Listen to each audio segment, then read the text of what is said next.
Hello, and welcome to Film Slam Stream's post-film conversation for generation growth. My name is Eric Siler, and I'm a professor of film, media arts, and communications, as well as moderator for this conversation. We are very pleased to be joined by the director of Generation Growth, Moo Sung. Moon is joining us from Oregon. Hello, Moo, and welcome. Hi, great to be here. Oh, so good to have you here. And all I could say about the film is awesome sauce. I can borrow a line from Mr. Ritz there, but I thought it was really, really well done film. So, how did you find out about Mr. Ritz and the Bronx Green Machine and so forth? Yeah, so the Green Bronx Machine was something that I had had on my radar for a while. I was doing a project for Urban Innovators, which was for a company called Siemens. And so we stumbled upon this guy who was wearing a big cheese hat and growing vegetables in urban schools. We thought this was a great story to follow. So we actually first met with him about 8 years ago, and we did a short little piece. And it actually won some awards and did really well. So after that, we just kept in touch. And then he had this opportunity about 3 years ago now to actually expand his program throughout a lot of different areas in the US, including the Midwest here. And so, we just stayed in touch, and he sort of hired me to follow the program as it goes. We were originally only supposed to just do some little videos for social media. And then we realized this was a much bigger story about, food access, about how, people really in different places around the US have different means and access to different types of foods. And so it just became this really bigger story about how kids are growing up and how hard it is to be healthy, and what the big things that Stephen is doing with his Tower Garden program to try to bring equity back into health and education. So so we took this opportunity to follow him around the U.S. for about a year and a half, see how the curriculum did, like followed some kids as they went through the program for a full school year, and see what they grew and what they learned. So that's sort of how the project came together. Well, I'm glad it came together. I know it took you a couple of years, 2.5 years to be exact, to complete this project. Tell me, uh, what, how did this project really evolve? I know you say you start off by making maybe short videos, but it grew. What was the key thing to make this project grow? The expansion really happened in a lot of different, more interesting places. So in the film, we go to Indiana, we go to Ohio, but then we, in some elementary schools, some middle schools, but then we also go to the special needs school in the Bronx, and also the foster home in West Virginia. And I think when we saw the breadth, just the different types of communities that were really affected by lack of food access, and also the idea of like being healthy really is a big challenge in a lot of these different communities all around the U.S. There were a lot of themes there that we could really talk about, and so that's how it sort of expanded into this feature film idea. Is like, how can we can't just do a bunch of these different topics in social media videos. There's a bigger story here, and we really wanted to look at the bigger global picture and see, and really connect the dots. That this issue of food access and food insecurity happens really across the board, and everyone should be paying attention. And really, feature films, have such a bigger audience. Then it's really hard to get little social media videos to really hit home. Like, you're never going to get a platform like the Cleveland Film Festival or other film festivals like this. And even if we get a bigger release, the platform is a lot bigger. So I think that's why we wanted to make it a bigger project, because we really thought the story needed to be told, and also Stephen's work really needed to be highlighted and really brought out to the world. So tell us about, well, one subject I'm interested in besides Mhm. Steve Ritz is Vanessa. Um, is that something that Mr. Ritz brought about to your attention and you decided to interview him more, highlight more? Tell us a little bit about that. Yeah, so Stephen, he's got a book called Power of the Plant, which really is like his memoirs. And so he had this book. The book came out kind of right when we were beginning to make the film. And so one of the prominent subjects in this book was his first student, Vanessa, that he really helped through big crises by just being there for her, by being a caring adult. And because that was such a big theme in the film, it's like us as adults, we really need to be there for children, especially if they're in need. Um, I thought it was a great way to highlight the impact that a teacher, just a singular teacher like Stephen, can really have on a student who's going through rough times, And so we were really lucky to be able to interview Vanessa because she, it'd been a while since I think Stephen and Vanessa had talked, and I had mentioned that I think she'd be a great addition to the film. At least, like, let's have a conversation and see what comes out of it. But yeah, but she was very grateful and gracious, and allowed us to really talk about some really hard topics to talk about, especially if you're reliving parts of your past that may not have been really that great. So um, that's how we got Vanessa really incorporated in, and then we sort of tried to build around that. She was such a critical piece of the middle of the film that we decided to really explore the reasons why she had those troubles. And that's why we brought in a psychologist to talk about some of her situations and issues. And so I think people always say that her story really resonates with them, because it's real, and it's a real life story of someone who really changed because of a positive influence. And I think that if we can inspire that in other teachers and other adults, I think that's the best that we can do. Yeah, absolutely. And I liked how this, even though the focus was on the whole, better eating and so forth, you brought up other issues too, food deserts and, Vanessa's struggles and so forth. So it's just a lot going on there, which all tied back to, healthy eating, which is really good. You spent a lot of time with that to make it work. So let's talk a little bit about the production process itself. How large was your crew? How did you decide on what footage to use? I know you left out a lot of footage too, and so forth. And the editing process is probably like a nightmare. I can't even believe. So just tell us a little bit about the production process, the behind the scenes things that went on. Yeah, so we kept it a pretty small crew. We had just two camera guys, a producer, and a sound guy. Um, and you really have to keep it small when you're dealing with documentary. You don't want it to feel like there's a big movie that's being filmed. The key of it is, especially dealing with students, especially young students, is to make it feel as normal as possible. And it's really hard to do that when there's 10, 15 people like just standing around.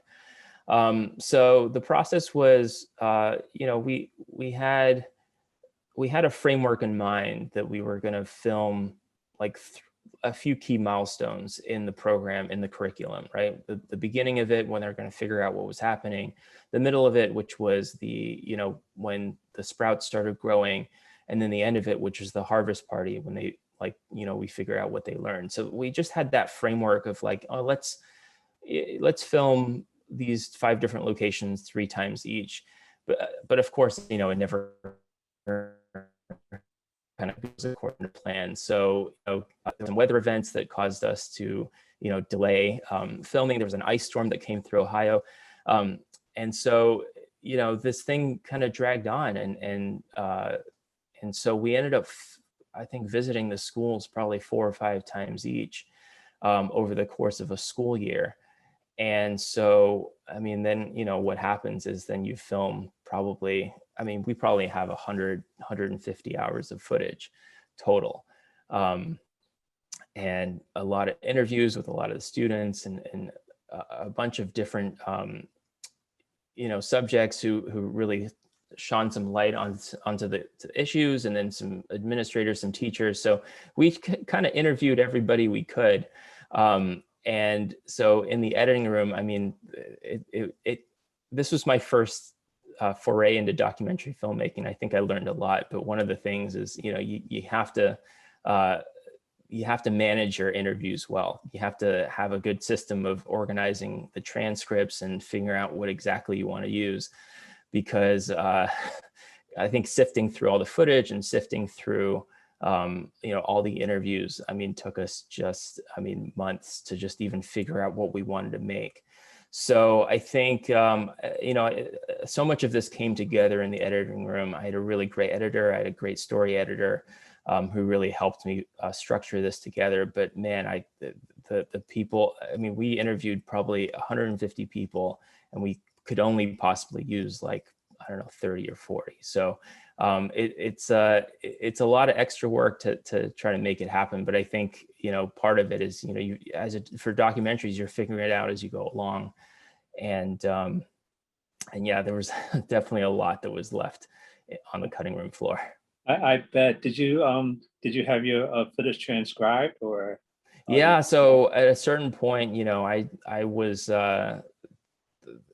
trying to just go through footage and try to earmark the parts that were good. And at a certain point, you just you're like, just get a transcription service and get it done. I mean, it does add up. The costs do add up because they charge, I think, $1 per minute of footage.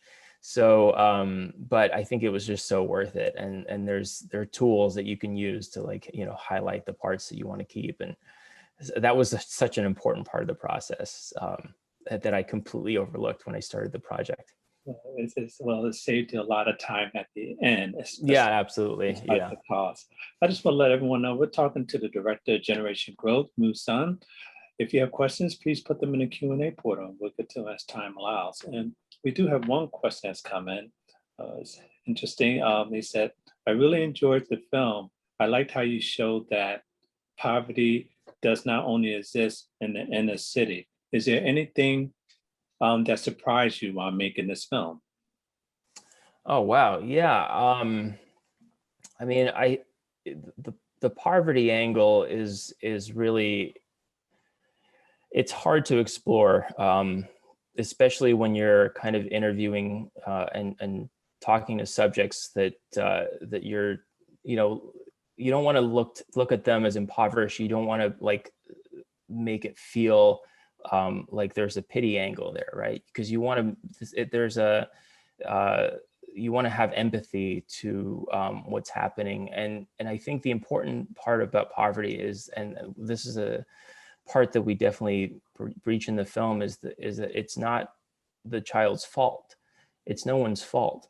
So despite it happening in all these different areas, it's all based on environmental circumstances.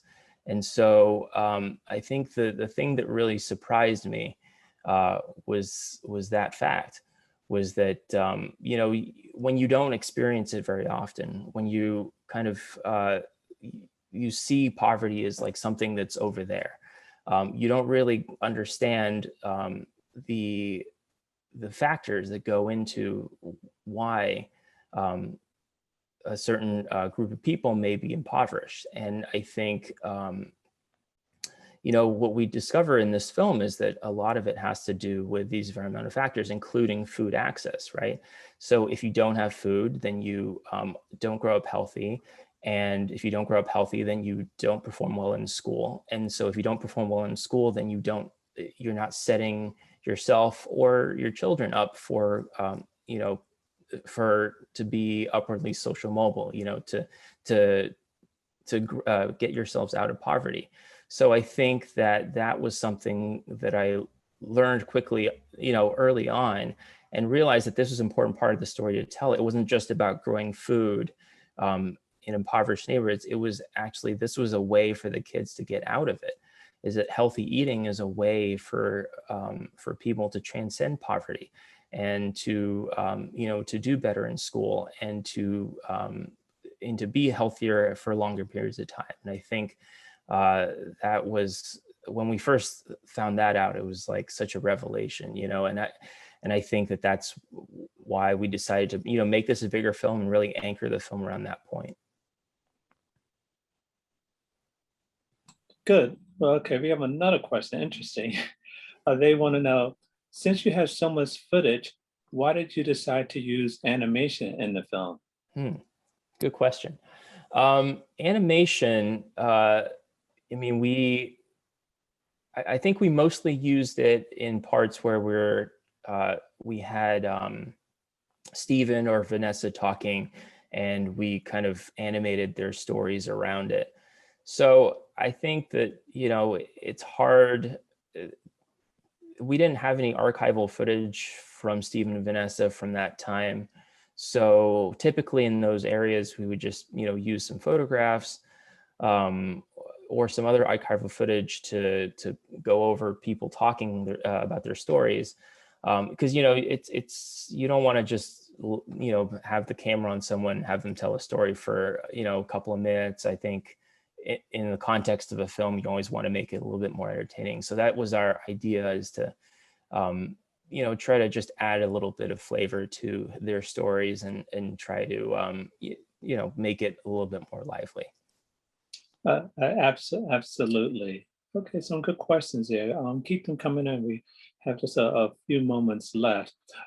Tell me, can you give us an update on how the subjects are doing in the film and how the Bronx Green Machine is doing?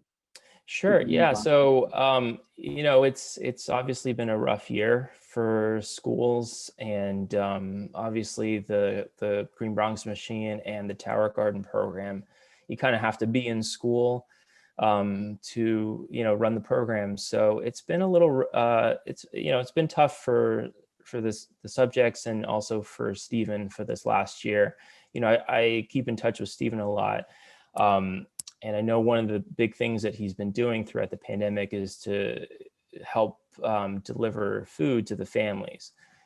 Because one of the big tragedies, I think, that's a little bit overlooked in the pandemic, is that a lot of these students get their meals from the schools. And if they're out of school, then a lot of their meals, a lot of their nutritious food that they may eat and bring home to their families, it's just not getting. They're not getting that. So one of the great things that Stephen was doing early on in the pandemic, I know, is that he was helping to deliver food to his community.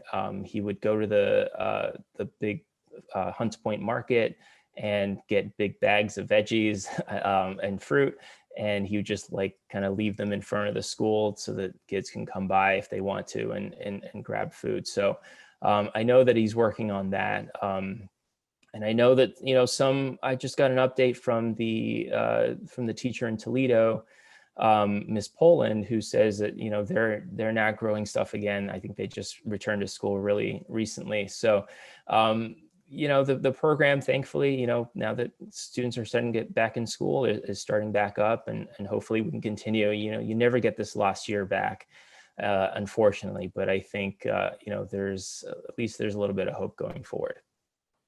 Well, very good. Appreciate that update. Mm-hmm. Looks like we have one more question that's come in. They want to know, does Mr. Durant really brand himself that way, or was he just doing that for the camera? Nope. That's him. If you ever go to Toledo and run into him, that's what he wears all the time. It's kind of amazing. And as soon as we saw that, we had to ask him about it. What a fun character. Absolutely, yes. I was trying to figure that out. I said those aren't his initials, and then I realize it was the school district there. Yeah, he's Okay, so proud. He's so proud. It's so great. well, great. Maybe it could be a subject for your next documentary or something. Right, But totally. speaking of next project, can you tell us what you have on the horizon that we can see hopefully in the near future? Well, it's the documentaries are they're such big projects that I sort of have been taking a little bit of time off to try to, kind of recover from this long project and hopefully get to another one. There's other projects that I have in mind. I'm really interested in aviation, so I think my next project may be about that. Um, but that's kind of all I have for now. Well, good. Well, we wish you luck with that. And I just can't thank you enough for taking some time out to speak to us about this wonderful, awesome sauce documentary. I can borrow the words from Mr. Ritz. And I wish you all the best. Thanks for joining us. Thank you so much. Appreciate it. And I'd like to thank you, our audience, for taking time to be a part of this important and invigorating conversation. For more information about the current 45th Cleveland International Film Festival or any upcoming film festivals, please visit us at clevelandfilm.org. I'm Eric Siler. Thank you.